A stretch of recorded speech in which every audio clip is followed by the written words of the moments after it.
دوستو قریباً اسی زمانے میں قبیلہ عبد الشمس کا ایک اور تاجر شام سے وطن واپس آ رہا تھا۔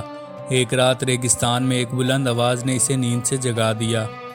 وہ آواز گونج رہی تھی، سونے والو جاگ اٹھو، مکہ میں احمد کا ظہور ہو چکا ہے۔ یہ تاجر حضرت عثمان بن عفان تھے۔ وہ اپنی ماں کے نسب سے عبد المطلب سے رشتہ رکھتے تھے۔ اس وقت وہ نہ جانتے تھے کہ افضل ترین احمد یعنی بزرگوں میں سب سے اعلیٰ سے مراد حضرت محمد مصطفیٰ صلی اللہ علیہ وآلہ وسلم ہیں۔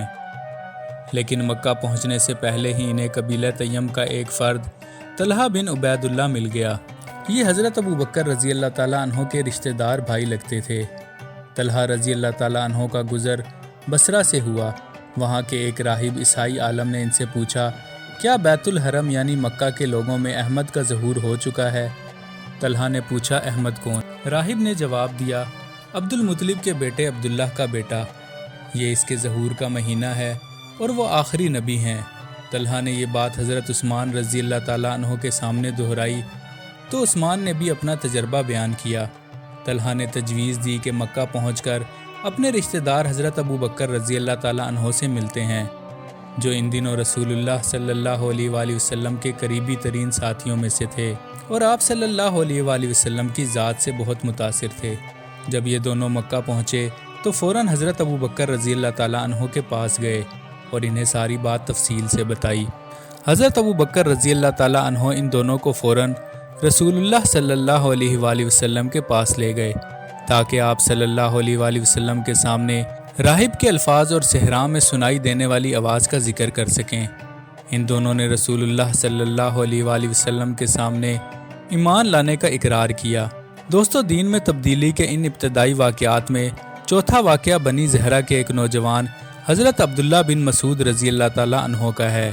انہوں نے اس بارے میں گفتگو کرتے ہوئے بتایا، یہ واقعہ اس وقت کا ہے جب میں لکڑ پن میں تھا اور جوانی کی سرحد میں داخل ہو رہا تھا۔ ان دنوں میں عقبہ بن ابی معیط کی بکریاں چرا رہا تھا۔ ایک دن رسول اللہ صلی اللہ علیہ وآلہ وسلم اور حضرت ابو بکر رضی اللہ تعالیٰ عنہ کا اس طرف سے گزر ہوا۔ آپ صلی اللہ علیہ وآلہ وسلم نے مجھ سے پوچھا، کیا تمہارے پاس پینے کے لیے کچھ دودھ ہے؟ میں نے جواب دیا، یہ بکریاں میری نہیں ہیں، میں صرف ان کی نگرانی کر رہا ہوں، اس لیے میں ان کا دودھ نہیں دے سکتا۔ آپ صلی اللہ علیہ وآلہ وسلم نے پوچھا، کیا تمہارے پاس ایسی بکری ہے جو ابھی تک دودھ نہ دے رہی ہو، یعنی حاملہ ہو اور دودھ سے خالی ہو؟ میں نے ہاں میں جواب دیا اور ایسی بکری لا کر ان کے سامنے لے آیا۔ آپ صلی اللہ علیہ وآلہ وسلم نے اس بکری کو باندھا، اس کے تھنوں کو ہاتھ لگایا اور اللہ کے حضور دعا کی۔ دعا کے بعد تھنوں میں دودھ بھر گیا اور وہ پھول گئے۔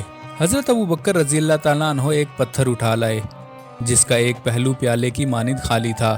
آپ صلی اللہ علیہ وآلہ وسلم نے اس پتھر کو پیالے کی طرح استعمال کرتے ہوئے اس میں دودھ دوہا اور پھر ہم نے وہ دودھ پیا۔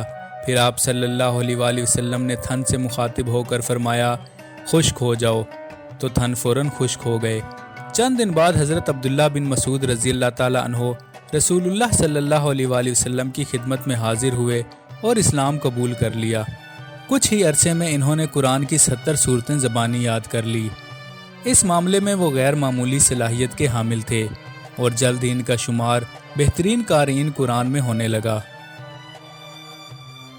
مزید ویڈیوز کے لیے چینل کو سبسکرائب کریں۔